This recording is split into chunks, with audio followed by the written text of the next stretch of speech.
Before we start, Eric, I did have to say, did you intentionally pick a building with gigantic stone pillars and a marble lobby to start your stock exchange in? Obviously. I was like, what buildings are you talking about? Do we have? I'm completely blind to that stuff. No, I have not. I did not weigh in on the decor of the place that we acquired.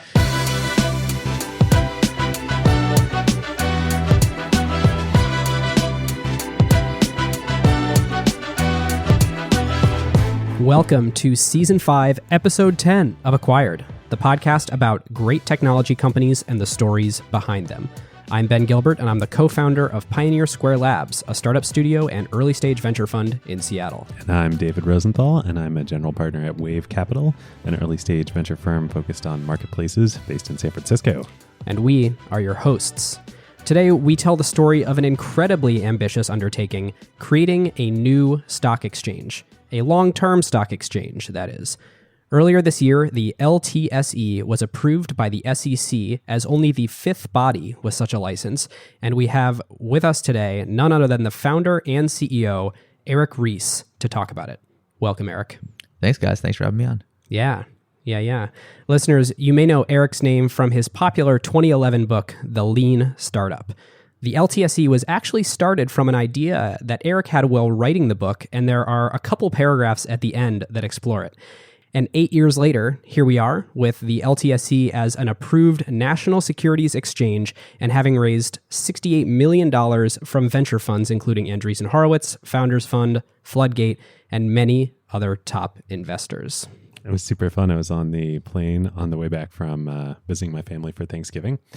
Pulled out my copy digital copy of The Lean Startup, went through, and there it was, about a page and a half right at the end. Right at the end, the very last idea in the book, practically. Yeah, and I knew it was going to be polarizing from the start when I was writing the book. So this is now go back to 2010, before the book even came out. This is when the idea hatched for me.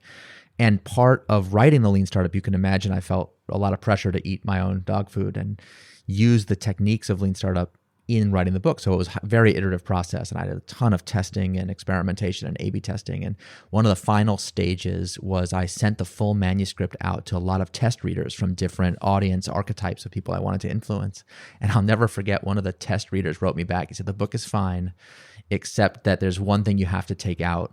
There's this idea at the end of the book about this stock exchange thing. And listen, you basically piss away the credibility you've carefully built up over 299 preceding pages. You flush it all away in one page. It's that bad. You must take it out of the manuscript. So that was its auspicious first reaction from a test reader.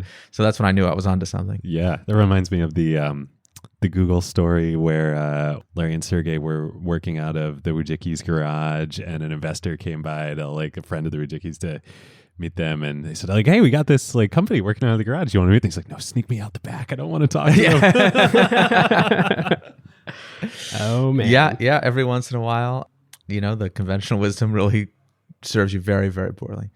And it's funny now because it's always been very polarizing, but what people don't remember is that Lean Startup was very polarizing in the early years. Now everyone's like, oh, obviously, of course, we're at least pay lip service to it. Whether people actually do it or not is for a different conversation. Yeah, Eric, did your book coin the phrase minimum viable product?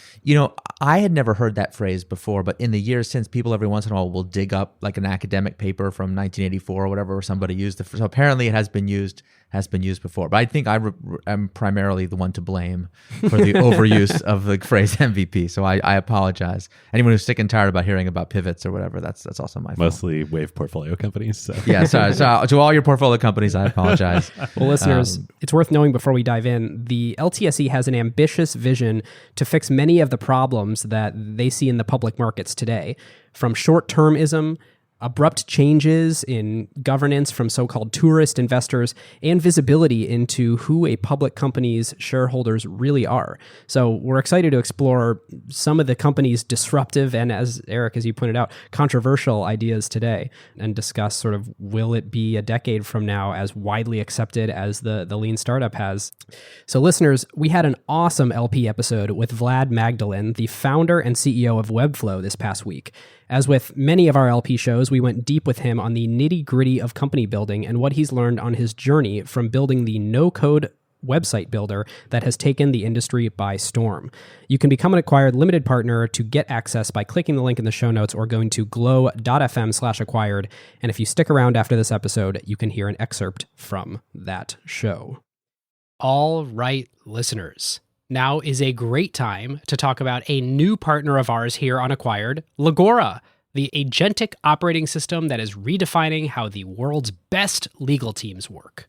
Yep, it's sort of obvious that AI is going to completely change the legal industry. I bet most of you listening have dropped a contract into some sort of AI chatbot out there. Legora took that insight and asked the question, what if you really built something with that power from the ground up for the legal industry? So the founders did exactly what great founders do, operate with obsessive customer focus.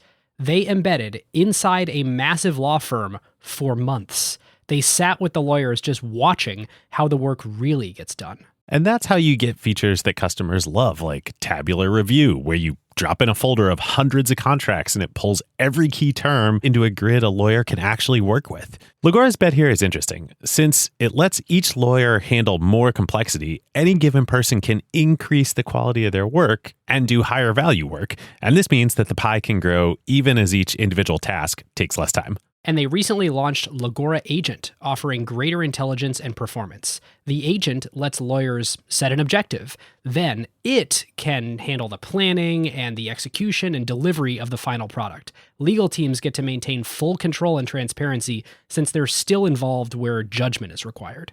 And Legora works where you already work. You can use it within Microsoft Word while redlining or drafting. The early Legora numbers essentially speak for themselves. When they have a head-to-head pilot with their top competitor, they win 70% of the time. Legora now has over 100,000 lawyers on the platform from 1,200 legal teams in 50 countries. And crazily, they went from 1 million to 100 million in ARR in about 18 months. Truly insane numbers. And that is the real test. Plenty of things demo well, but the question is whether a busy associate actually reaches for it during crunch time, or whether a partner trusts it before going into a conversation with a major client. If your legal team wants to check it out, whether you're a law firm or you're in-house at a company, you can learn more at legora.com/acquired and just tell them that Ben and David sent you. And now, onto the long-term stock exchange. But before that, before the lean startup, you worked at a couple pretty fat startups. Oh, yeah. Much has been written and said, of course, about your history and how the lean startup movement got started. But when you studied CS at Yale, right? Yep. And then you graduated and you joined a startup at the time called there.com, which was an early virtual world. Oh, yeah. And I believe if I'm getting my history right, operated for 3 or 4 years without launching a product, just hiring tons of people, raising tons of cash, and then burst out into the world. Like how did you're a senior at Yale. How did you decide, I'm going to go join this crazy thing? So, all right, first of all, you got to go back in your time machine. I was originally in the class of 2000. So the dot-com bubble swept through the world while I was an undergrad, but New Haven, Connecticut was like basically the last stop on the train before the whole thing imploded. So I dropped out of school and I did a startup from my dorm room, which, could have, would have, should have been Facebook, but we didn't exactly know what we were doing. So we had kind of like the first half of the movie, The Social Network experience. Was it actually a social network? Or was that? I'll tell you our idea. Tell you think this is a good idea. We thought that college students from top universities, so, Ivy League universities, should create online profiles for the purpose of sharing. Sounds like a terrible idea. Which turned out that wasn't so bad. What was so funny about it? I mean, now I can joke about it. Of course, at the time, this is horrible. But we thought that they should use those profiles for something serious, a real business. So we thought they should create profiles for getting a job. Yeah. And we should create a resume database and share the profiles with employers who wanted to hire them. So we were very focused on... Sort of like an evergreenmonster.com type Well, network. it wasn't job postings, but resume database. It was weird. Like, in some ways, it was not like, it's really not a crazy idea. Like, we could then do analytics to match the right people to the right jobs. And, there was certain like sensibleness to it. But first of all, if we had actually understood the concept of a pivot, and if someone had even suggested to us the idea that we could pivot into being Facebook, we would have been totally dismissive because we were like, no, we're trying to build a real business. Yeah. And we didn't really understand what a real business was. Yeah. So we had no concept, like the idea that there's like the idea of a digital marketplace or that, then attention-based product would be valuable. We had none of that insight. And, it was very, very much of a moment when people were building digital technology without a clear purpose as to why. Yeah. Right? We just saw that everyone was doing it, and it's just that's what we wanted to do, and so we did it. So This is a total aside, but it fits right into that. Were you at Yale at the same time as Matt Kohler? Was that I was? Yeah. I remember when he was a McKinsey consultant. Trying to talk. We had coffee one day. He's like, do you think I should join the technology industry? And we were thinking about some things he could work on. So yeah, it's a small club of people from that world who went on to do good things. And Matt would, of course, be one of the first employees at LinkedIn and then first employees at Facebook. Yeah, one of the most important Facebook early employees on the business side, really. And is a great VC now. Yeah. But anyway, that's so funny. You were building a social network for college students focused on recruitment. And he would go to join LinkedIn. Yeah, exactly right. We could, if we'd had any sense at all, we would have called Matt and be like, what should we do? What should we do? But yeah, I remember when he first went to work at LinkedIn too. And I was like, I already know about social networks, and it's never going to be anything, right? Like the biggest problem in being in entrepreneurship is you learn what's not going to work. That's not something that can ever be learned. Yeah. Because just because it didn't work before doesn't necessarily mean it won't work the next time. And that's what drives us all. It's the hardest thing in venture investing, too. That drives us all crazy. You overfit on the data that you have access to. Anyway, long story short, I went back. The startup failed. So I, unlike the Facebook founders, I went back to school and finished my degree. If you've ever watched one of those movies about entrepreneurship where like the plucky protagonist goes back to the people who said it would never work, and they're like, you were wrong, I was right, rah, rah, rah. In real life, you get to be the one to go back and be like, remember when you said I should not drop out of school because nothing will ever come of it? You were right. Yeah. I'm back. Thanks for that advice. It's just What's my homework? Yeah, it's a totally brutal and awful experience. But I love the process of being able to translate ideas into products like so quickly and the rapid pace and iteration of a startup. So when I graduated, I was thinking about what to do next, and I was just applying to jobs. I didn't know if I would do a startup or I would go to a big company. I looked at a lot of stuff, and my resume came across the desk of this crazy virtual reality startup in Menlo Park, and they flew me out. And we'd all read Snow Crash and the same sci-fi books, It's coming next year for sure. It's been coming for a long time, and they sold me on this incredible vision. It was a pretty small company at the time that I joined. They had really high quality venture capital backers, and I wanted to apprentice myself to the best entrepreneurs I could find. So I was like, this is an incredible management team. These people really know what they're talking about. You're going to learn exactly I'm going to learn do. exactly what to do. All the things I did wrong, I'm going to learn how to do it right. And what's quaint about the story now is that by modern standards, it wasn't even that big of a disaster.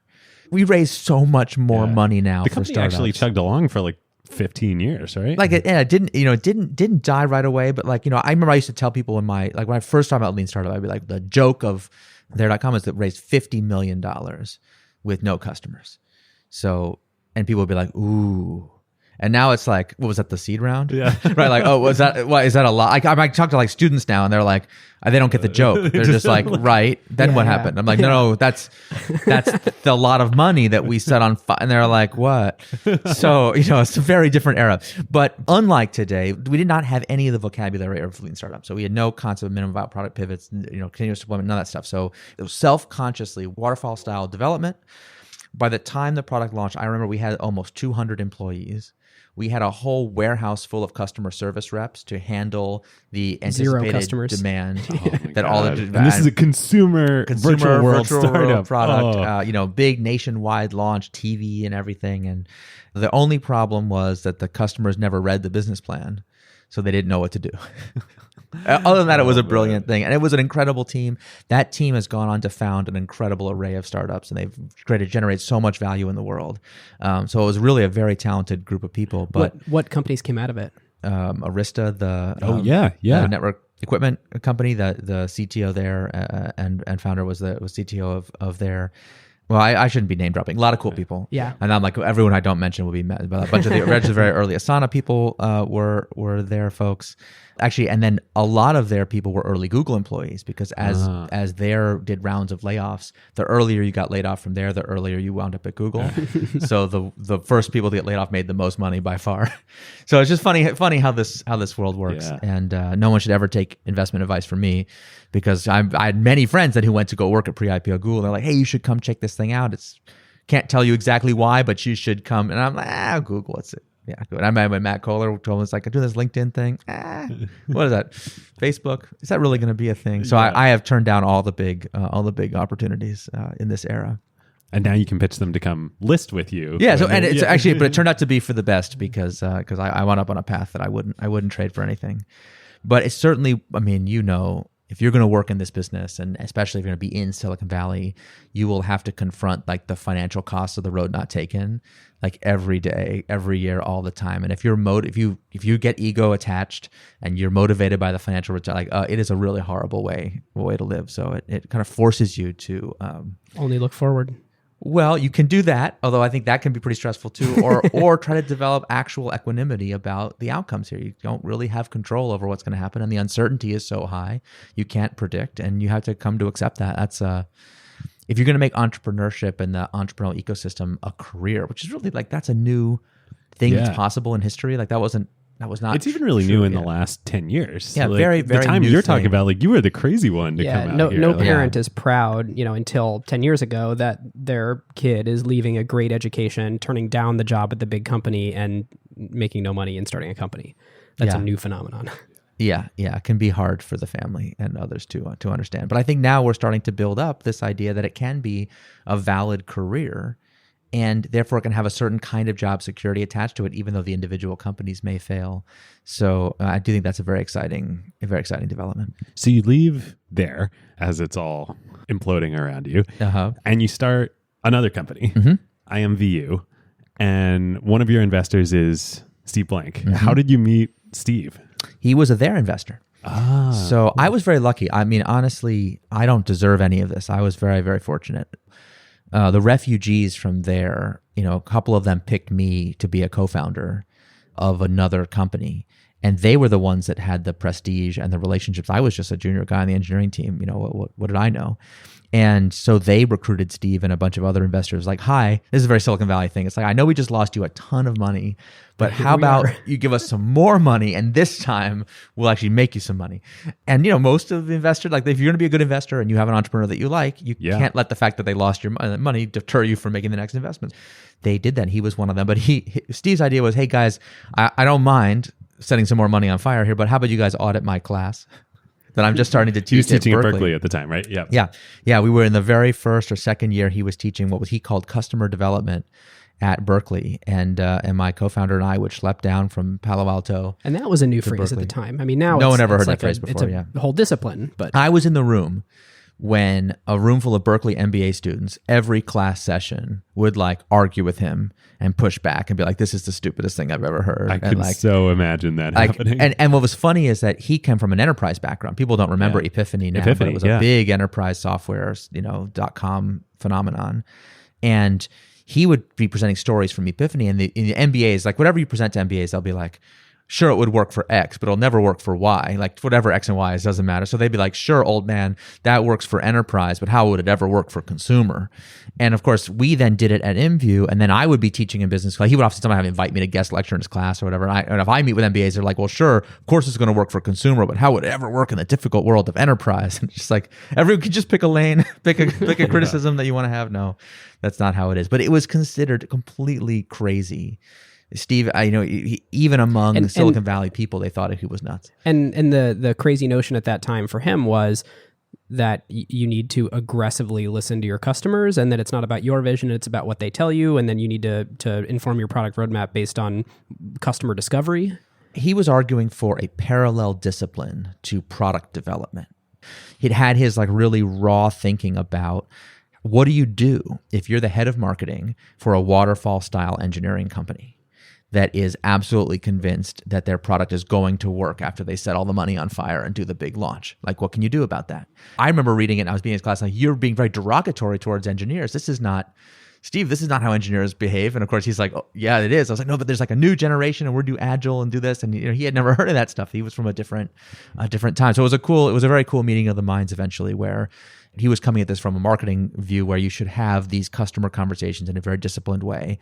And he was trying to bring some rigor to that marketing activity so that engineers would take it seriously. That was really the whole point of it, is like, how do you sit down with a very technical team and tell them, listen, with all due respect, we're building the wrong product. Yeah. It might be technically excellent, but it's the wrong product. And now we have much better terminology and theory, and we've come a long way since those original frameworks. Was Steve in his thinking about this? Was he influenced by Crossing the Chasm? Yeah.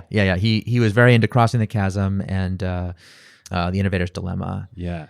You think about Jeff Moore and of course Steve, and like I didn't think about this till now. They're marketers, like they're coming at it from a marketing background, and like I wanted to ask you how you got inspired, and I presume worked with Steve to then write the Lean Startup after like 4 Steps to the Epiphany was already out there. What was the insight of, hey, this can be bigger and brought to a broader audience? Like, I was just frustrated. I had never had a master plan to do this. I remember buying copies of 4 Steps to the Epiphany for like everyone on my team and be like, well, everyone read this on Friday, come into the office on Monday, and we're doing it starting Monday. That was my like theory of change. When I was at InView, it was my job to try to explain why we did things the crazy way that we did them.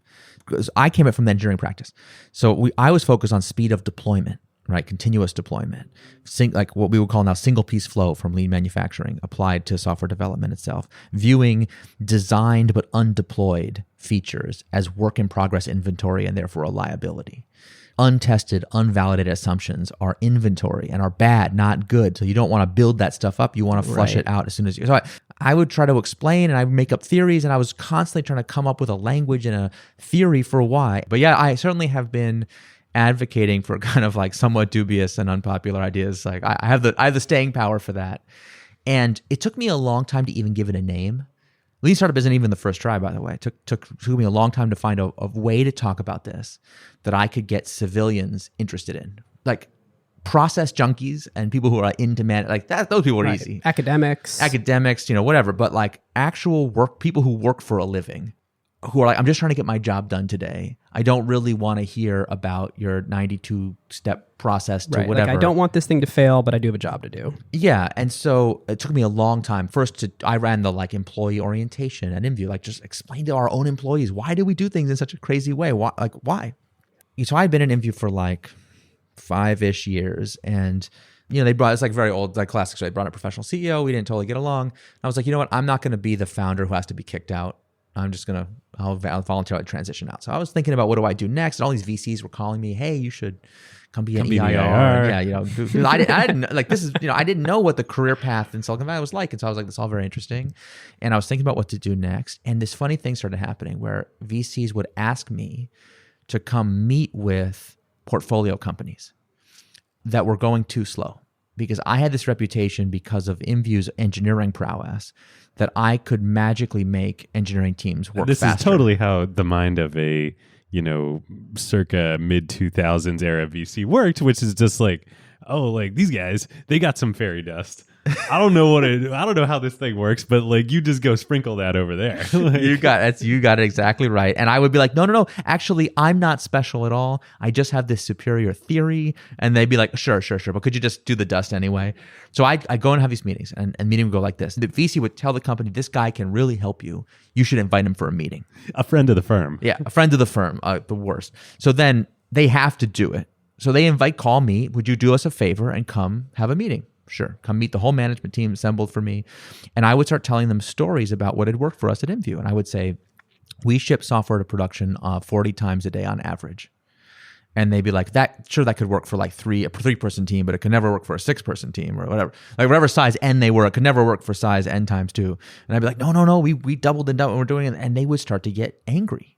And they would yell. I would get yelled at in these meetings. They'd be like, "That's crazy. That could never work." Because they didn't ask you for the meeting in the first place. So I'm sure I didn't know what was going on. I thought I was just really bad at having these meetings. They would go so badly, and the people would hate my guts, and I'd basically be like ejected. And you're like, what I need to do? I need to write a book about this because it's going so well. So I wish I had that. So at the end of the meeting, I'd be like, "Listen, you called me for this meeting. You asked me here as a favor, and now you're mad at me." And you just like, and I'm not telling you a theory. I'm just telling you a story of what I witnessed with my own eyes. You think I'm lying? Like what? So that kept happening to me. And I had this great idea.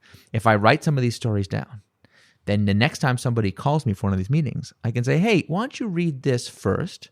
And if you think I'm crazy, maybe let's not have the meeting. And then I don't get yelled at. This was my genius plan. Okay. That's how far ahead I was thinking. So the other thing you don't understand about that time is startup people didn't blog. Yeah, blogging was Nobody you were had a one blog. of the first. I was one of those. I can tell you all the bloggers who were writing in Silicon Valley at that time, because when I started blogging, they all reached out to me because I showed up in their HTTP referrer logs, and these blogs were so low traffic, they could tell when a new person entered the scene. Dave McClure, Wow. Sean Ellis, and Andrew Chen all called me within a month of my starting to blog Wow. to be like, what's up? Who are you? And of course, they were asking, who are you? Because I did not put my name on my blog because I was embarrassed about it. It was anonymous. What was your blog called? It was called Startup Lessons Learned. In the passive voice, not by anybody. They had been learned. The startup had learned its own lesson somehow, mysteriously. And that's how it started. And then people wanted to know who I was and they wanted to hear what I had to say. And I was like, well, I better give this theory a name. And I started talking about it as Lean Startup. And with the concepts of MVPs and pivots, had you already started to crystallize those at this point, or did that come through the blogging? Yeah, I did, but it wasn't like crystal clear. It was like I had this constellation of concepts, some of which have been long since left behind. Like I was every bit as excited about teaching people about engagement loops, which is the retention flip side of viral loops, which nobody wanted to hear about that. Viral loops were too complicated, right? And I was like, but that's just as important. And so the concept that really landed for people is actually still a failing of startups today. Is Yeah, everyone totally. focuses on getting your CAC down. So few people focus on retention, and even less people focus on like revisiting pricing strategy. Like you have all these different levers. These things are unbelievably mispriced. Yeah. I've never worked at a startup where a very simple set of experiments around pricing hasn't revealed dramatic differently economics. Yeah, it's embarrassing. It was just a very special time where there was an incredible hunger for new ideas about entrepreneurship, and this thing wound up taking over my life. Wow. It was a wild experience. I know we're spending a bunch of time, but this really changed the fabric of the ecosystem. Like in reflecting back on it, can you identify like what were some of the wins that were in the air at that point in time that like people were hungry for this different way of thinking about startups? Yeah, it's hard to remember now, but 10 years ago was a financial crisis. Yeah. Remember RIP Good Times Yeah. and the whole thing. So first of all, it was very convenient to be known as the lean startup guy at a time when Sequoia Capital was telling everyone to cut costs. And I got a lot of phone calls from founders who would be like, hey, I heard you can help me get out Give of me my some of that office lean. lease. You're like, that's not the point. Can you help me with repo on furniture? Like, how do I get rid of these Aeron chairs to lower my burn rate? Different lean, buddy. Yeah. and what's funny is I would tell people, he would call me for advice on burn rate. I said, listen, the build, measure, learn feedback loop, the reason it's important is we can analyze every dollar you spend and we can ask ourselves, is that dollar helping us learn critical things that you need to know right now about your company or not? If it is, it's worth spending on. And if it's not, you should cut it, whether it's a crisis or not. It's pure waste. So just don't do it. And you can imagine the furniture guys would be like, thanks for that really helpful advice, buddy. Like, anyway, but my office lead, right? Like, I don't want this. Like, there are people not very theory oriented. So it took me a long, long time to figure out how to make this practical for folks that they could actually do it. And I really never dreamed that it would have the kind of impact that it did. It's quite a moving thing, actually. All right, listeners, now is a great time to tell you about a longtime friend of the show, Vanta. AI has scrambled the whole security picture. It used to be that you proved that you were secure once a year, an audit or a static PDF, then everyone would nod and you're done. But in an AI-first world, that doesn't hold up anymore. Yep, your risk surface changes every week now. A vendor turns on an AI feature or someone writes in a new model without telling IT, and your posture is different than it was last week, let alone at your last audit. Vanta's own research found that around 70% of companies have this quote-unquote shadow AI running with no security review at all. Right. And that's where Vanta comes in. They're the leading agentic trust platform, meaning they've built the thing that closes the gap. And the way that they close that gap is Vanta Agent. Think of it as a GRC engineer, that's governance, risk, and compliance, except that it's software and it doesn't sleep. It finds the issues, drafts the fixes, and cuts the time that you'd spend on vendor assessments in half. In half! Which is exactly why more than 16,000 companies today run on Vanta. Companies like Ramp, Cursor, and Snowflake all stay audit ready and catch the risks that crop up between audits across every vendor, every AI tool, the whole environment. And that's the real value. Trust has to be continuous now, which is why Vanta automates your security, your compliance, and the work to earn and prove trust. We're huge fans of Vanta over here, and literally hundreds of acquired listeners have become Vanta customers at their companies over the years. So you can get $1,000 off Vanta at vanta.com/acquired. That's VANTA.com/acquired for $1,000 off. And just tell them that Ben and David sent you. I want to tell this story in medias res a little bit. So the natural next question would be, how did this lead to starting LTSE? But I think to set the stage for listeners, Eric, can you give us a high-level overview of what on earth are you doing? And then let's get to how did you get here and why. Oh, so what am I doing now? Yeah, what is the LTSE? So one of the privileges of getting to work with so many companies. I mean, you name an order of magnitude of company, from like 2 founders in a garage up to the biggest multinationals and governments in the world. And I've had the privilege over the last 10 years of working with all of them. Because once the lean startup hits and becomes a thing, it's not just startups that want to talk to you, right? No, it's huge companies and nonprofits and NGOs. Like we can talk about, there's a whole community of people that study lean startup for national defense within the Five Eyes intelligence alliance across nations. I mean, it's crazy how many places this thing has gone. And in particular, many of the early startups who were just 2 people in a garage when they first heard about lean startup, they grew and got to product market fit. So I was really a privilege to get to work with some of these companies as they scaled up, and then yet to be called into these much bigger companies. And it's like, there are some things that are different at 10 people, 100, 1,000, 10,000, 100,000, 300,000, a million or more. But there's some things that are very consistent. And so I had this experience, and to me, it felt like being issued a backstage pass to capitalism. Like I get to see how business. I've lived in California practically my whole life, and now here I am traveling the world and getting to see all these problems. And no matter where you go, no matter who you talk to, if you say like, "What are the problems that afflict your organization?" Like everyone's like short-termism. We're living quarter to quarter. We can't make the right investments. We're not really focused on the long term. We have bad ownership. They don't have constancy of purpose. Like it's just a epidemic problem. And read Elon Musk's Twitter feed here. Or wherever. I mean, it's like one of the very few things that pretty much everyone in business agrees on. And yet, if you ask people, what are we going to do about it? It's like asking, what are we going to do about gravity? You're not going to do anything about it. It's just a fact of life. It's like, who do I complain to about gravity? Nobody. You just fall down when you fall down. Like that's just how it goes. And so like we've attributed, especially in Silicon Valley, we treat the facts of our capital markets and the infrastructure of our financial reality as facts of nature when they are in fact human creations, and they're changeable. And for whatever reason, this always struck me as wrong. So LTSE is our attempt to fix that problem by aligning ourselves with the next generation of leaders of companies who have a very different value system than what's come before, and their employees are activists. They care a lot about sustainability, diversity, and equality. They genuinely believe, diluted or not, they genuinely believe that companies can be a force to change the world for the better. And they want financial infrastructure that supports that vision. And there isn't any. Yeah, and so this is just crazy. I know that the LTSE as a regulated body is very flexible in the type of guidelines. They defer to the entrepreneur. You let the company sort of pick a lot of the mechanics that they want to bring in. But what are some example ideas that you've had of mechanics that can change these things for the better, that companies who list on the LTSE versus the NASDAQ or in conjunction with the NASDAQ or New York Stock Exchange, what mechanics could fix this stuff? Yeah, so this is a very careful balance. I've learned this over many years now of testing and refining this. Really? You? Yeah, of all people. Without which we would definitely be dead. That we need to have a principles-based approach here. So we need companies to say, I'm willing to sign up to these principles. For example, that the long-term investors are my valued partners and should be rewarded accordingly. That I'm going to treat all of my stakeholders as first-class members of my decision-making process. My employees, my community, my vendors and suppliers, my customers. The acid test of certain companies in recent years is when you discover that there's scientific research that shows that your product is unhealthy and addictive for your customers.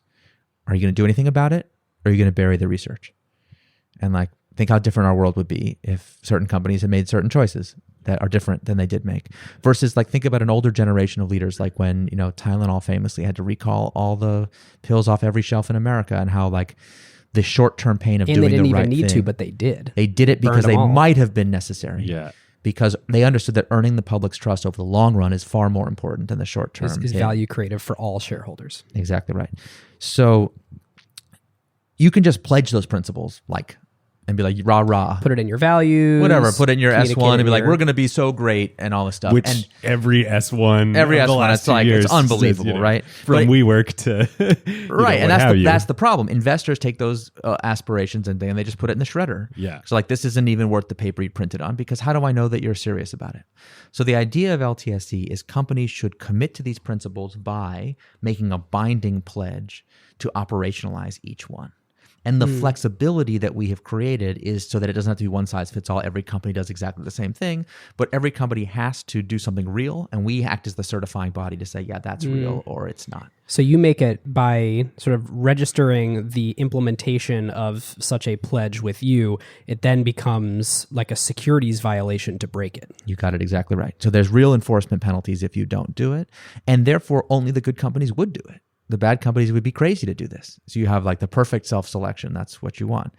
So for example, one of my favorites is public companies today, generally speaking, don't know who their owners are, which you can't run a private company this way, right? We obsessed about getting the smart money on the cap table, and the idea that when you go public, you just give it up. Whoever happens to buy it, I guess it's fine. And I've met so many companies who they literally pay for a service. I love this. This is my favorite euphemism of financial service. Surveillance. Stock surveillance. You're hiring the CIA to go suss out who owns your, because no, you need to know who your investors are, therefore know what they want, make sure that you're actually aligned. So we believe that every company has the right to know who its long-term investors are, but in exchange for that transparency, should reward them, should give them additional voting rights, should give them additional economics, additional superior capital raising opportunities, that kind of thing. So that's a principle that's very high level, but we drive it down into the market microstructure and make it real. And so let's dive into those. What could superior economics mean? So if I hold the stock longer, my stock could become more valuable. Mm-hmm. Yeah, you could have a progressive dividend that's paid out preferentially to those who have held longer. Because there's as far as I know, all of history of equity securities, there's this concept of preferred equity and common equity. Right. There could be other classes of equity. That's correct. And those different classes can have different economic terms, it's rights, actually voting a rights. very old idea. And when you talk to old timers in securities law and corporate structure, they're like, yeah, sure, this isn't that this isn't impossible to do. It's just practically speaking, we don't do it because there's so many forces that pressure people into conformity. And yet how ironic that we as the industry of innovation are hyper-conformist and conservative about how we structure companies and how we make them, bring them to the public. And then now we've kind of stopped doing it. So now we're so unhappy about the public markets, we're taking our ball and going home, and we're not taking companies public until very, very late in their life. Yeah. And how antisocial is that? I mean, these companies don't go public for 15 years. When you were saying a minute ago about, I hadn't put two and two together either, which is funny because we bring up the financial crisis so many times on this show, whether it's it really Uber shapes or everything Airbnb, that's happening in our era. Everything of this era, I think it's so right to say that shaped the desire for the lean startup movement. There also are a bunch of trends, similar huge trends in the financial world that have kind of led, I think, to LTSE. So I'll throw them out there and feel free to agree. I'd love to hear your thoughts. One, so first you had the rise of algorithmic trading in the public markets. So you went from, whether you were a value investor or growth investor, whatever, it was people were hitting buttons to make trades. Yeah, no longer. Not that long ago. And now most trading and most ownership in the public markets are not people hitting buttons. It's machines hitting buttons, and they hit them a lot faster, and they care a lot less about the long term.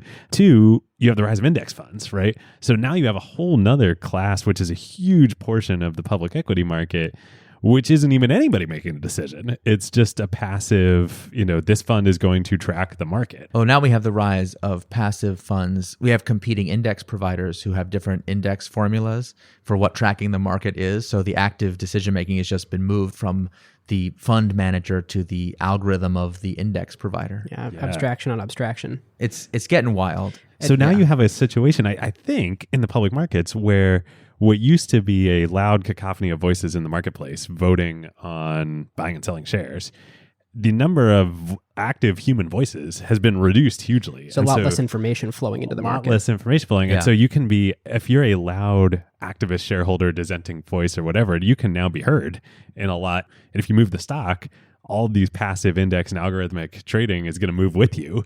Automatically. You can have a huge impact on a stock. And importantly, right now, governance is tied 1-to-1 with ownership. And so, you could have these very short-term investors who just arrived who can vote and change control of the company, which makes sense. They own it. But Eric, LTSE allows for a different view on that. So can you talk a little bit about separating economics sure. from Well, there was governance? Actually, one thing real quick before that. So then you have Snapchat go public, right? Or you have all these companies going public now with these Founder dual class, control. multi-class share structures. Snap was like the most egregious of like, no, you guys get no votes. And I understand it as a founder. You're like, screw this. Like, Yeah, right. But yeah, so what's the other path? Well, yeah, I mean, like I get the view that if you can be emperor for life, why not? Pretty good gig. But I think first of all, I think it's really important that people should see the fact that founders are taking these extreme measures is a reflection of an extreme problem. Like these are extreme reactions to an extreme problem. And I would point to two of them. First of all, in the old days, when I first got into this business, founders were in the biggest rush to go public because they're $1 billion about to become fully liquid and they would make a ton of money. The idea that you would put off becoming a liquid billionaire for 10 extra years, like that's not an act of greed. Yeah. There's something else is going on here, it's right? People are fascinating. putting off their own mega payday. Now, of course, there are secondary transactions and people, it's like they're not starving or anything, but like generally speaking, highly capitalistic and competitive people would rather have $1 billion than like $50 million. And they're choosing not to do that. Why? And the founders are one thing, right? But like the venture investors, right? Like you're Who a would venture, have like, thought? Ben and I run funds, man, we would really like to distribute returns to our LPs so that we can raise new funds. But like, And so that would actually be better for the ecosystem as a whole. Like one of the problems right. we're having is all these early returns are frozen. They're not being recirculated like they used to paper be. And returns. so there's not as much, even though we have a lot of seed stage activity right now, we could have exponentially more if we would unfreeze all these transactions. And similarly, like very few founders can actually justify perpetual dual class control of a company. Right, even if you're like, I'm the greatest CEO that could ever happen, but it's like, well, even if you like develop dementia, or not, like even if your children aren't as good a CEO as you, they should inherit the company from you. Like that's called feudalism. Like we have like a lot of political experience with these systems, and we know doesn't they're go well. does not go well. And most founders, if you really press them in private, they'll say, I don't think this makes that much sense. But that's how bad standard governance is. So, Eric, what's an example mechanic then where, David, I like the way you painted it, that for a long time, economics and governance were really tightly coupled, except for companies like media companies where, there was a reasonable argument of why a dual class structure should you exist. needed to be independent from the subjects you were covering. Exactly. Yeah. And so then the last 5-8 years, we see this incredible rise in massively separated classes where the founders own everything. There's no way to ever change that. Sometimes the common gets no votes. It's crazy. And what's a way that you could sort of have a middle ground here? Yeah, I think the compromise that I personally think is best is if you're going to be dual class organized. I think that's okay. But then you have to have a way for the long-term investors to join you in that privileged class. They have to be able to earn their way into the better class so they can join you in co-determination of the company. That's really in the company's long-term interest because except for the very few of these founders that are investing in immortality, everyone else is planning to die. So there will be another CEO of this company one day, and your dual class protections will not protect them. So what's the plan for the next CEO? If you're really thinking about, I want to create a lasting institution, what's the plan? Why would the next CEO care at all about your ethos of multi-stakeholder development, of your ethos of long-termism? Like why? They could easily be as good as you do at vetting them. They could just be like, you know what, my incentives are to run quarter to quarter, screw this. So we have to rely on all of the long-term stakeholders in the company, including the long-tenured employees, and hopefully this next CEO is himself a long-tenured employee, but also the long-term investors should all have a superior voting opportunity just like you do as a founder. And so you could imagine like every quarter that you hold the stock, adding some multiplier to the amount of votes you get or something yeah, like exactly. that? Like the LTSE software makes it possible for companies to design programs like this because they can track the long-term ownership in real time, and if you trade out, if you know who the investors are, whereas you can give them today, the appropriate you don't reward. know. Yeah. Okay. So like we don't mandate this specific voting system because it's controversial, and there's some people who they think like one share, two votes. It's like there was a big Wall Street Journal article about this one called "One Share, Two Votes," which basically like how hedge funds they borrow extra money like right at the last second before a proxy contest to get extra votes like that day. and then get it. It's just like, I think that's indefensible, but that's currently allowed under the rules. So there's kind of a big debate about like what's the best system. And I kind of feel like because none of these systems is exactly right, we should have more experimentation with different models till we find the right one. I happen to like this particular one, but that would make sense for like a Google type company that really has control and is founder owned, and I could see that making sense. I could imagine different scenarios for other companies, and I could imagine a smaller cap company saying, we don't want to mess around with voting control isn't even really our issue. The issue is just creating an incentive for people to be long-term investors, and then so let's do something like a progressive dividend. So I'm not ideological about it. I just think like neither side can really justify what it's advocating for, and we like this. You see this a lot in ideological battles where everyone's like drawn to more extreme positions. Because they feel like if you give those people an inch, they'll take the whole thing, right? And so not to make any meta commentary here. Well, it's interesting. I mean, let's just say what it is. Like, we're making sort of interesting political allegories, and I've heard you describe this before as allowing your long-term shareholders to become citizens of the republic with you, and sort of let's get away from this sort of feudalism mentality, and let's say, look, if you want to go on a 20-year journey with us where you continue buying up your position in the company, you help us make good decisions, you own this thing for the long, like, of course you should be more participatory in helping us figure out where it's going next. Yeah, I think it's actually very logical and really a genuine win-win. So it's even a win for the quantitative guys. This was a surprise to me. Whoa. A bunch of these quantitative traders, like they're not immoral, they're amoral from the point of view of companies. Yeah. It's not that they're trying to do something harmful, they just don't care. Yeah. So I'll tell you a story. I was sitting with a quantitative trader once and I was like trying to explain this system to him and he was just like, I don't get it. Who cares? Why? He just was like, why is this important? And I was like, okay, imagine a hypothetical with me. Imagine one day in the future, you've engineered an artificial short against a company and today the stock is down 10%. So you just made a lot of money. And he was like, yeah, you could just like see on his face. Like, I watch Billions. I'm familiar with. He's like, this is an awesome story. Tell me more. I'm like, okay, do you realize that the next day, like 3,000 middle managers who work at that company are running around because there's a crisis. It's time to change the company's strategy. Because the stock price. Because the stock price We just saw tanked. this on the Disney Plus episode, like when Disney they had their earnings call in August 2015, and they were like, we're seeing disruption in the cable industry. Cord cutting is happening. ESPN is down. And they had plans for Disney Plus.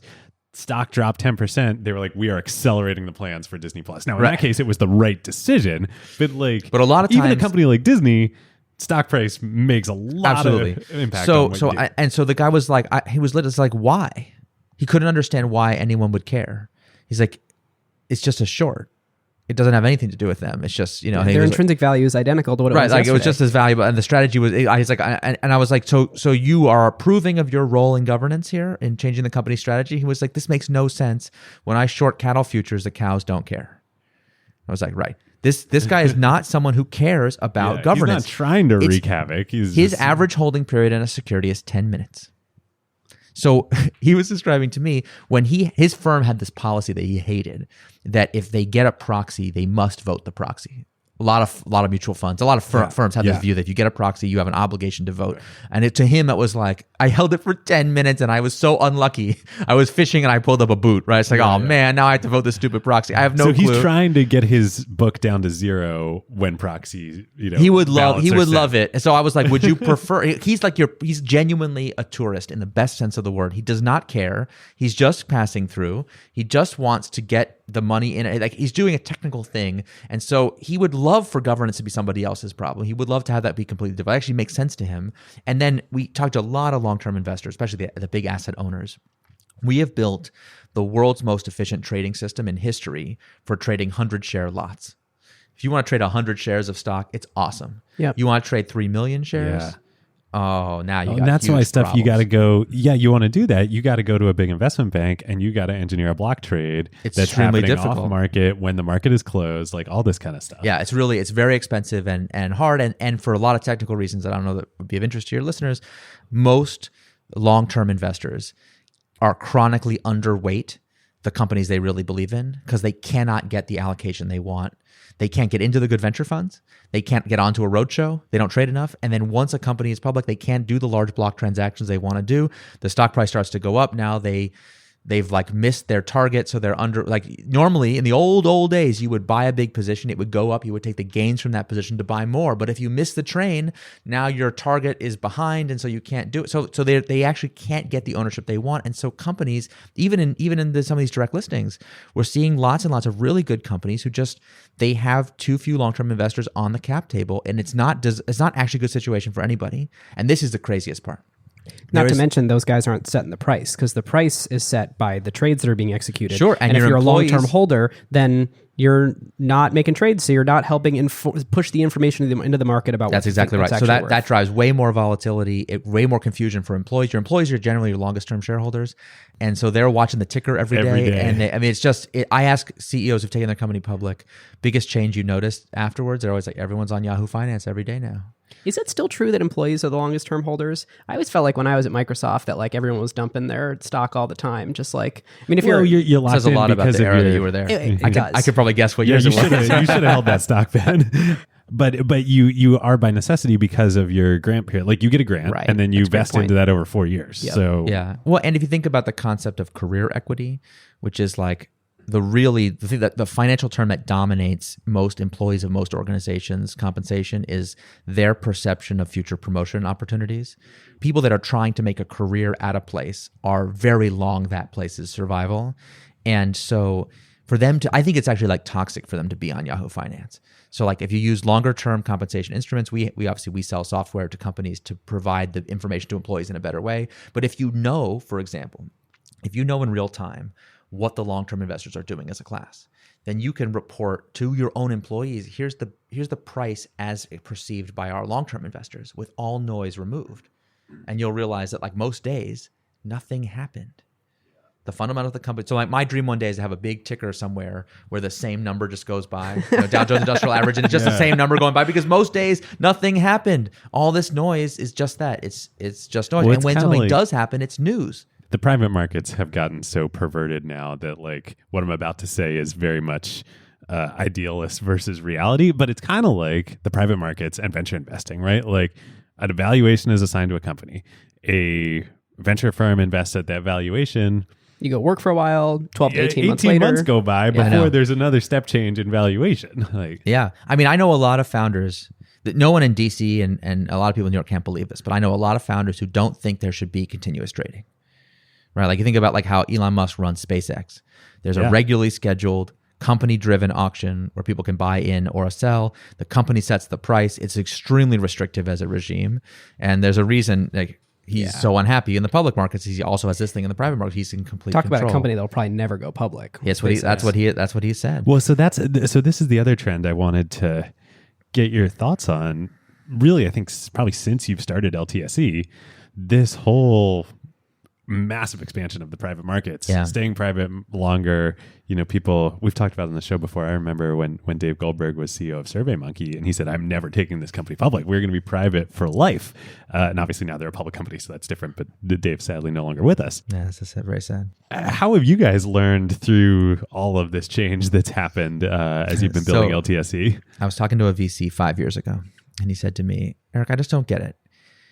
If private companies can raise unlimited capital on whatever terms they want, whenever they want, with no disclosure requirements, no accountability, no publicity, why would they go public?" And I was like, great, let us interpret your sentence as a bit field, and let's make each clause of those a bit. I agree, but when all the switches are set to true, you're right. Why, like there's a thermostatic equilibrium that exists at all times between the private and public markets.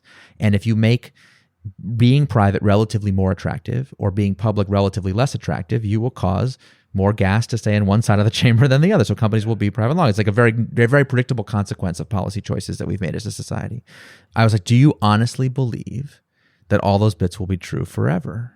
And he was like, I'm not sure. I was like, well, why don't you call me back when the bleep hits the fan? Because this is coming. And the time to have invested in a solution to this problem is not the day that everything crumbles, but 5 years ahead of time. So you should really be investing in LTSE, and it didn't work. But but other far-sighted investors saw it that way, and now here we are. And every one of those things is under threat, right? We have seen all kinds of mismanagement. We just covered WeWork, and it was not to name any names, but we have seen horrible mismanagement in the private markets. We've seen valuations that are totally out of control.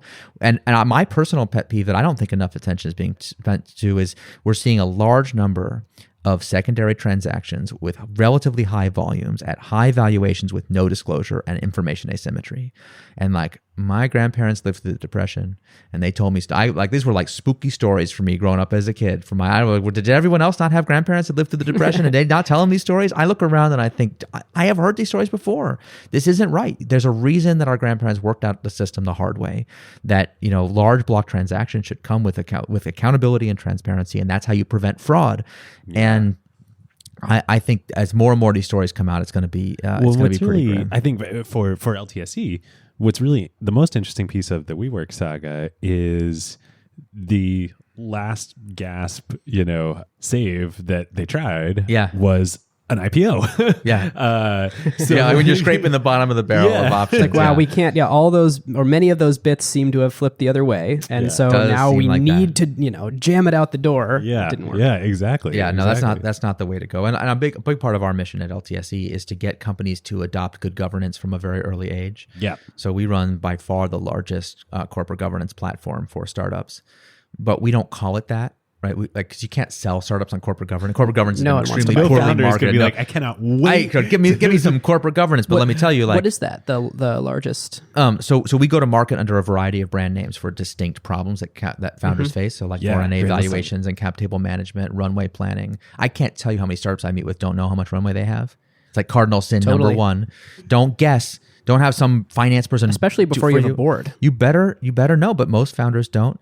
We do option planning and hiring planning, which again most founders don't.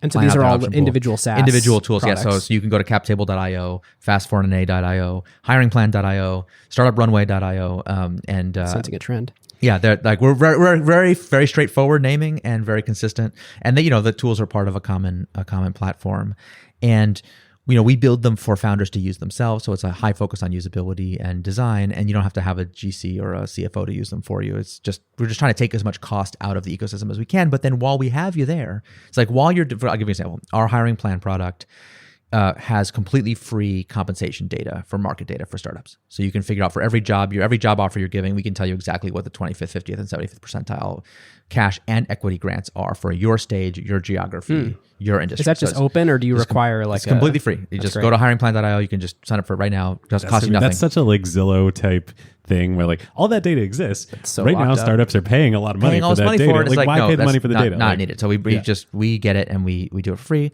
And then while you're there, wouldn't you like to know if your offer letters that you give are at market or not? Sure you would.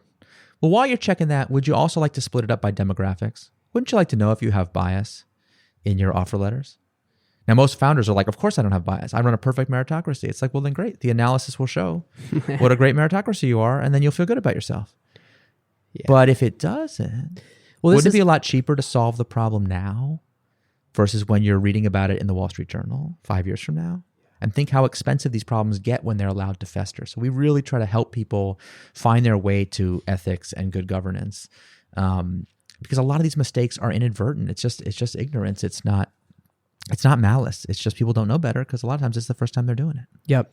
Well, this is a really good time to talk about. So where is the company now? You've got this license with the SEC. You have, I assume, a revenue generating business with all of these SaaS tools that are going to kind of help people prepare. No one has listed yet. What could it look like when people list? When could that happen? Is that allowed to happen right now? Not yet. So your listeners should think of us as having acquired the world's most expensive taxi medallion, but we are not yet driving the car around. So we got approved by the SEC in May. The bigger deal actually is we got our principles-based differentiated listing standards approved, I think, in August. So we're just starting to work our way through the technical filings now to actually stand up the exchange. It's quite a involved process to do this in a regulated way. And this is a superset of the requirements to list on any other exchange, That's right. right? And it's so much so that you can even dual list. So if you still want to go ring the bell at NYSE, God bless you. This can be, we're happy to be the secondary listing venue. So people could trade, investors could choose That's which right. of the exchanges they'd like to. And when people do an IPO with LTSE, whether we're the primary or the secondary venue, you get the same level of liquidity and access to liquid options for your employees. Interesting. So there's no liquidity penalty. So you could There's buy shares that were previously on the NASDAQ, if that company's listed on NASDAQ, Exactly right. and then own them through the long-term stock exchange? The literal words you just said to describe how that works are not 100% correct, Okay. but not in any I way assume that I don't know. but functionally that's exactly the right idea. The protections that LTSE embodies are enacted through the company's charter, and they follow the security wherever it trades. Cool. So it's a pretty. Fascinating. I think the hardest thing, the reason this company took me more than 5 years to figure out how to start, is just the technical and legal challenge I bet. of combining full liquidity with those protections was quite the intellectual challenge, but we got there. So anyway, to make a long story short, we should begin operations in 2020. And then we put long term right in the name of the company. So our employees and investors are like, we warned everybody. But once we start operations. It's a good thing you chose lean startup instead of fast startup as you. Yes, well, that's right. That's exactly right. We've been trying to make this point for a long time that lean doesn't mean fast in an absolute sense, but just fast compared to the industry that you're in. So we are actually, even though it took us almost 3 years to get this exchange approved, we're actually the fastest Form 1 approval in history. So we're faster than it has ever been done before. It's just really freaking slow. Yeah. So anyway, senators used to travel to Washington by horse and buggy, yeah. Yeah, it's exactly right. So we're trying to move the industry in a good direction. But the thing I wanted to say was, so we will go live in 2020. And then we will be legally authorized to begin the process of soliciting companies to list on LTSE. I see, which is why captable.io is so important. Fundraising it's like, let's for find funds, them. like you can't. Oh, yeah. So it'll be a little while before So if people lots are of like companies Series are listed. A, Series B, that's when they should be thinking about, hey, like 4 years, 2, 3 years from now. But existing public companies could also adopt That's right. you guys, right? And listen, and if someone in the class of 2020 IPOs wanted to list an LTSE, we would be delighted and thrilled, and that would be wonderful if that should happen. We'll work very hard to support them. But, just as an expectation setting exercise, we don't really know how long this is going to take. And that's okay. That's why we raise a lot of money. And even by modern standards. So this is a show where we sort of analyze and grade businesses. So I want to make sure we understand the business model Sure, here. yeah. Traditionally, a stock exchange would be, they make money every time a trade happens. So they're incentivized to have lots and lots of transactions, which in part is why we see the lots and lots of transactions that we have today. Your business model is different. Tell us about that. We believe that one of the most powerful things you can say when you're selling to a customer, like when we sit down with a CEO, we want to be able to say to them, look, we are the only stock exchange you will ever meet where you're the customer. We make our money by selling you products and services that you believe are value add. And we sell some products and services to your long-term investors. We have trading on our platform, but our goal is not to serve traders primarily. We're not anti-traders. I don't think traders are bad, but we have enough financial institutions who primarily serve traders. We'd like there to be at least one whose main job is to serve its actual customers. So you're a marketplace without a take rate business model. Yeah, that's right. Yeah, I mean, it's like a marketplace, like you're subsidizing either supply or demand, right? Like, and if you're an investment bank or you're an exchange, the supply is companies and equity securities. The demand are the investors. So who do you think they're serving? You guys are flipping that on. Yeah, that's exactly right. And in fact, they don't call them companies; they call them issuers. Yeah, right. Which is one of my favorite euphemisms of financial services, like the ATM machines that print out the certificate. Like the real customers trade, the issuers just issue. Yeah. That's what their job is, to do the issuing. So that's the big part of what we do. Now we do have a stock trading platform, and we want to be the premier stock trading venue for infrequent traders, for long-term investors. So we've built up. And to what you said earlier, like a very valuable service you could offer is like, you want to buy $500 million worth of stock? Right. We can facilitate you buying $500 Yes. million. So yes, we have a number of things that we offer to companies where they can do those kinds of capital raises without, and still consummate the transaction after market close, where their investors can't be front run, but where the company can have a say in the kinds of investors that can acquire the stock. So they can basically place the stock with their existing long-term investors. And is that the Very sort of important. service that you would charge for? Yeah, exactly right. Got it. We try to build services that are valuable for companies at every stage of their life to and through the IPO. So we're very strong in the seed, Series A, B, C stage with these are kind of early stage tools we've been talking about. We have a separate product suite, which is not yet publicly announced, but where we have customers that are in the late stage, pre-IPO stage. And then, we'll eventually take those companies public, we hope, and maintain a software relationship with them as well as a listings relationship. That's our long-term goal. Got it. Cool. All right, listeners. Now is a great time to thank our longtime friend of the show, ServiceNow. If you are running a large enterprise, AI agents are likely spread across every team, and deploying them is no longer the hard part. Yeah. The hard part is knowing what permissions they have, what employees are using them for, or what decisions AI is making.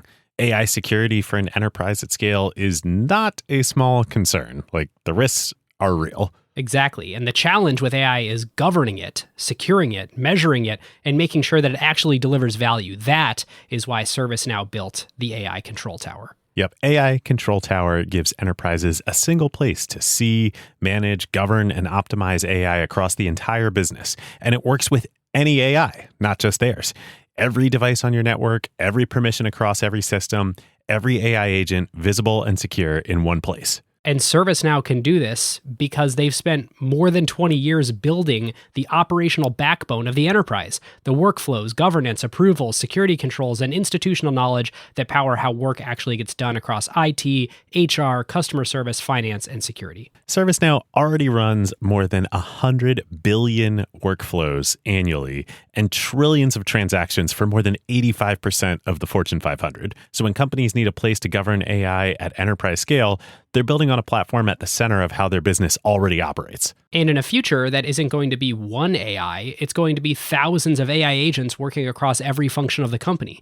But the question is, who's managing them all? So if you're trying to turn AI ambition into real business outcomes and make it work safely, securely, at scale, go check out servicenow.com/acquired and tell them that Ben and David sent you. So we're going to move to grading now. And obviously, this is so speculative that it's difficult to grade. We have a mechanism for doing this because lots of times we talk about things that just happened. So let's talk about the A+ case. So what would it look like a decade from now if this has gone phenomenally well? And then let's talk about the F case where, hey, this was a great experiment. I'm glad we tried it, but why did it fail or why could it have failed? And I'll start with that A+ case by throwing out the idea that this might enable a whole bunch of goodness in the world and new innovation, but actually be a way worse business than any of the other stock exchanges ever have been. It's interesting that could be an A+ for the world, but apples to apples, if you bought shares of LTSE today, or if you had bought shares of NASDAQ in 1973, like buying NASDAQ in 1973 may have been a much better bet. I mean, that's totally possible. I've learned a lot about what it means to build a long-term oriented, mission-oriented company. Which, I had paid lip service to that stuff before, but I worked in consumer internet, It's not the same. It's just not the same. The look on Eric's face is priceless. So every person who comes to work here and every investor we allow to invest in the company, we have to have a serious conversation with them about risks and downsides. And in particular, we say we are trying to fix a $1 trillion problem in capitalism itself. Tim O'Reilly has that famous adage about create more value than you capture. We're going to create that order of magnitude of value or die trying. That's what we know for sure. Whether we capture any of it for ourselves, I don't know. Probably it's going to be fine. I'm pretty sure if you create $1 trillion of value, you don't have to capture a very high percentage to make an awful lot of money. But we don't know. And frankly, we don't care. Now, our investors care because they want returns. But we have a fair category. Look, if you have an IRR target in your fund for the next 7 years, please don't invest in this company. Well, I have You're to not going to imagine, be happy. too, to what we were just talking about. You don't have to speculate or say percentages or numbers or anything. But if you just think about what the problems are with the current system, I think a lot of it does hinge around these large dollar-sized transactions, whether that's a SoftBank style round of a currently private company where you're raising $1 billion at once with no governance and no, rights and preferences, or you're in the public markets and you're a long-term holder and you're trying in a publicly traded security to get a $500 million position. Those are hard right now. And if you could solve those, and you could probably make some money on those transactions. That's of all the things to worry about with this, it's honestly the thing I worry about the least. because people are always like, well, what if the incumbent exchanges just copy your reforms and put you out of business? And I'm like, you mean if we change the world? Well, also there's But like an we don't- innovator's dilemma there. Like I don't. Yeah, right. It's, Well, it's exactly. very likely that I you- mean, wouldn't that be great? I tried really hard in the early years of this. I tried very hard to give this idea away for free to the incumbent exchanges. I begged them to build it so I wouldn't have to. And here we are. So I'm not. but I'm they're like, not going to cannibalize their revenue stream either. Like they're not going to. They're not going to get rid that's of always the the problem. trading. Listen, volume. I wish they would copy us. That would be great. So but it is important for us, like especially in recruiting, just to be really clear eyed about this. We don't exactly know what the rewards for us will be, but we hire people who are going to sleep really well at night, knowing we solved this problem, whether we get paid or not. It's just that's not the most important thing, and I think that's how you build truly great companies. Is you have people who are in it for the mission. You have an understanding that business model is important and economics are important in the same way, that oxygen is important, but like you don't live for oxygen. It's the other way around. And that's become kind of a cliche idea in our world today, but I think it's even still underappreciated how powerful it is. Yeah. Okay. Well, real quick, if it completely fails, what are the most likely reasons? Oh, that how that can we happened? count the ways? I mean, and listen, we go through this with every employee, so I'm happy to be very open about it. The first and most obvious thing is we are dealing with a very conservative system where change is really hard and people resist change. And it's not just in like a lot of enterprise software situations, you have the generalized resistance to change that like people are used to their old crappy enterprise software and they don't really want to get the new stuff and be trained on a new thing, like all that usual stuff. But here we compound that with the fact that this is a reform that is actively opposed by people who are making astronomical amounts of money from the status quo. And the government's involved. You said it, not me. So it ain't going to be pretty. And like a lot of people think it's a suicide mission to go up against those entrenched forces and win. And it may yet be. Though those people thought we'd be dead long before now. So at least we've gotten something right. And like, Is there Yeah. any reason why you would fail to be able to get companies to list? Is there something? we'll get to where- that next. Yeah. Sure. So yeah, that's like the general, like people didn't even think we could get this approved by the regulators. That was a Right. huge accomplishment in itself. That was very, very unlikely. And we were sabotaged multiple times and we almost died many times. I could tell you all kinds of crazy stories of what that looked like behind the scenes. But also, even if we get everything right and we survive our political problems and we fight off the forces of darkness and customers might still walk up to the precipice of this and say, you know what, I'd like to go second. Maybe Right. and maybe everybody would like to go second. How do you lean startup your way to knowing if customers will buy? We have spent a lot of our time on that on that question, but I think I have we use every trick in the book. So if your listeners have studied any lean startup, you'll know about how to build a concierge MVP. You'll know how to build non-binding letters of intent as proxies for Yeah, I'm you sure. name it. We've tried everything, and we have significant companies who have signed up as much as they're allowed to sign up so far, and we obviously have all this software and we've built all these relationships. So like I have a lot of confidence in this, but like at the end of the day, until customers do it, you don't know. Now, whoever goes first will reap unbelievable rewards, I think, of the kind of messaging and positioning that will win for them as being seen as a leader who's changing capitalism itself. But maybe that's not enough to overcome. Well, I imagine overcome the also risks. demand from the long-term investor community, right? Like, Yeah, very significant, and they feed off each other. So like when when companies want to know more about why they should do this, they often say, well, how do I know what investors will think of this? And we're like, well, would you like to talk to some of them? And that's like a radical idea. Like what? Market making. Talk Imagine to them? that. It's like, well, yeah. Would you like? I can put you in touch with the CEO of some of the world's largest asset owners, and they'll take your call, and you guys could talk. And they're like, really? And when I talk to asset owners, they're like, well, how do I know it's really true that the next generation of companies wants X, Y, Z? I'm like, would you like to talk to them? Because we have become so intermediated. It's unbelievable. Even I won't name any names, but you can imagine some of these next gen companies that have severe political problems all over the world with like unions and local governments I always ask them, so have you talked to any public pension funds about investing in your company or IPO? They're like, no. Do you think I should? Oh, you will on your roadshow. Right. Well, no, you won't, because those funds don't get invited to. Oh, those right, shows. right. Because they don't trade enough. Only the allocators will be there. Only the allocators will be there. So it's actually like this wild situation where two of the most logical partners, like being a good owner, is one of the most underrated skills in our world today. Like you see this in sports, you see it in corporations, right? Like having good ownership, like really is a source of competitive advantage. And people who are investing for multi-generational timelines are excellent owners. So you would think that companies that have a long-term perspective and excellent owners who have a long-term requirement, that they would naturally want to spend time together. And whenever we do get them together, it's amazing because they have such a bond. And yet it's so hard to do because there's so many intermediaries in the way, and the intermediaries have no incentive to drive connection between investors and companies directly. That's how they get paid. So part of it is just having the willingness to build those relationships. So if that's not enough, then it won't work. And then we haven't even gotten into all the technical ways it could fail. Like that's like 100 of them. We will catch you with that one another time. I think this is a fantastic place to leave this. Eric, where can listeners find you and the LTSE? Sure, LTSE.com for everything exchange related. I am still using the leanstartup.com for my personal domain if you want to learn about me. And obviously we're all on Twitter and everywhere else. And for the tools for earlier stage companies. Yeah, you can go to LTSE.com/tools, or you can try any of our individual tools, captable.io, hiringplan.io, startuprunway.io. If any of your listeners are in a venture capital firm and you'd like to extend the suite as a whole to your portfolio companies, we do all that kind of stuff too. So we do everything we do on the early stage side is free or freemium. So we're not extracting fees from anybody. We don't think that's right. And we also are the only provider in the space who actually believes that you own your own data. Not we. So we have. I was going to ask you about competitors, import, but export, that says you've said all you need to say. You got it. So anyway, so please, anyone's interested, please do give us your feedback and try those out. Thank you. Awesome. Well, listeners, that is all we have for today. If you like this or any other episode, please don't be shy about sharing it on social media or leaving us a review on iTunes.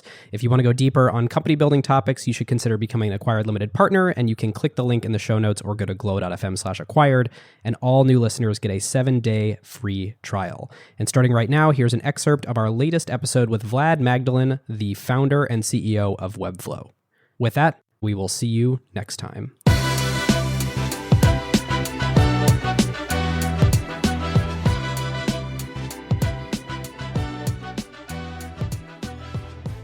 Welcome, LPs. Today we are doing an episode I have been excited about for a long time with Vlad Magdalin, the co-founder and CEO of Webflow. Well, Webflow is a company I am personally very passionate about since I grew up as a web developer, always fighting between building websites from scratch in PHP and hand coding HTML and CSS. Ooh, PHP. Dude. Yeah, Facebook days. The lamp stack, baby.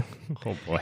There were WYSIWYG editors You're out dating there. yourself, Ben. I know, like Dreamweaver, but they always required you to do all the hosting yourself. I don't know the state of the product today. This is 12-year-old data, but generated garbage code, and Webflow has been an amazing answer to provide the ease of use of a graphical user interface while still being an enormously powerful tool. And we personally use the site for Acquired.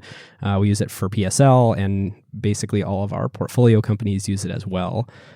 So Vlad, Awesome. It's so powerful that even I can now update the website and add, which is the last time I wrote a line of code, I think I was probably maybe 20 years old. So yeah, Vlad, I have the designer creds. So 1 year ago. David has an editor login. Thank you, Got it. Vlad. Got it. kind. That says a lot. So listeners, who is Vlad? Well, Webflow, while most of you may know this company only from the last year or two, it is a at least decade-old company that I believe, Vlad, you started as a side project in 2005? Yep. It was actually something that started when I was still in college, when I was working at an agency part-time as an intern, and then turned into my senior project, then turned into a couple failed attempts at starting it as a business. Then I joined Intuit, sort of worked there for a while, then had another failed attempt at turning into a business during sort of the Web 2.0 heyday, and then finally started it, hopefully for the last time, in 2012. Wow. All attempts to start the same business. Same business, same name, different co-founders every time. 2 of those attempts just by myself, sort of looking for a co-founder. The third attempt actually was with 2 Intuit buddies, one of which, so that attempt didn't work out, and can go into sort of like the history behind that, but sort of fizzled out. And over time, one of those co-founders ended up starting his own company, got into YC, got acquired by Stripe, and then came back as a senior product manager here. So now he's one of our product leaders. The circle of life. Yeah, exactly. Wow. So I sort of worked on it in many different iterations with multiple people, and finally something worked. So, Wow. Wow. That's so cool. Well, So we'll it's- get into all of that. So it's the 2012 version. That was the start of the company. That's the best vintage so far. We know it today. Yeah, exactly. Wow. And I think it only raised maybe a few $1 million between then and now when you did the... Yeah, so we started in 2012, started that with my brother, and then one of my buddies from Intuit joined a few months later, Bryant. Ended up being the third co-founder.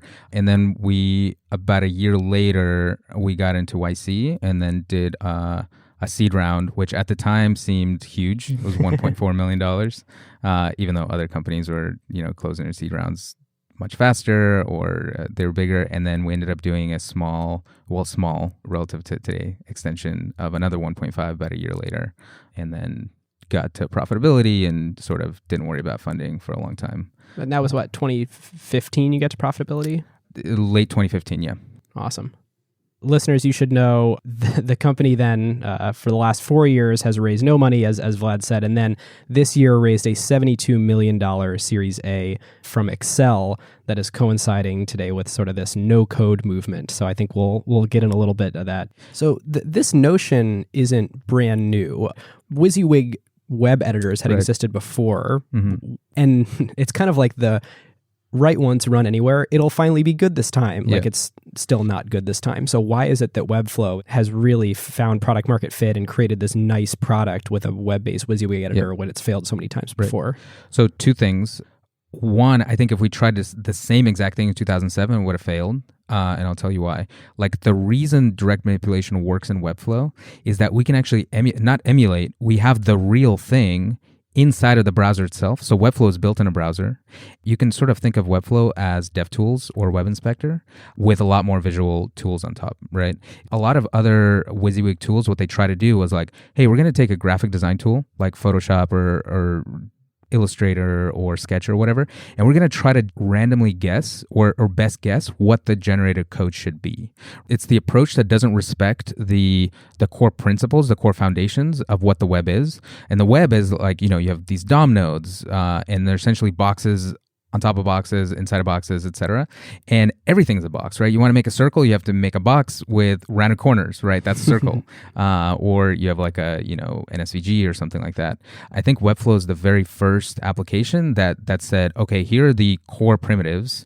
You have styles, you have classes, you have like CSS abstractions. And what we're going to do is create a pretty shallow abstraction that still forces you to understand those core principles, not necessarily the core syntax. So for example, when you're doing layout in Webflow, it's Flexbox or CSS Grid. You just don't know it. The visual tools built on top of it are a representation of those same like constraints and limitations. They're not like draw anything and then we'll try to guess what the code is, right? It's literally like adjust the margin and the padding. Exactly. Just in a nice You're way. almost like one-to-one making code changes. You're just doing it through a different language. It's almost like if you're using software to create music, you have to understand the core principles of music. You might not, have a piano in front of you, right? But you don't get to cheat by saying, I'm going to create like a masterpiece by not understanding like good rhythm and etc.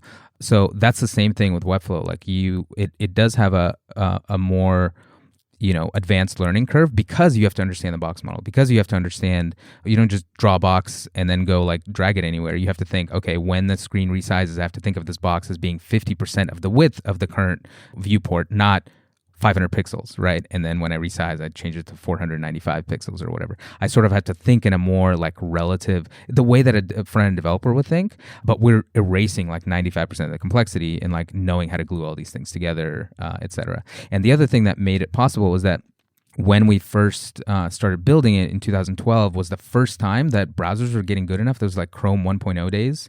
Safari and WebKit were kind of like on the same, they were using the same engine. Firefox and Internet Explorer were sort of like the old guard in terms of like, hey, this is like a way to like view documents or whatever.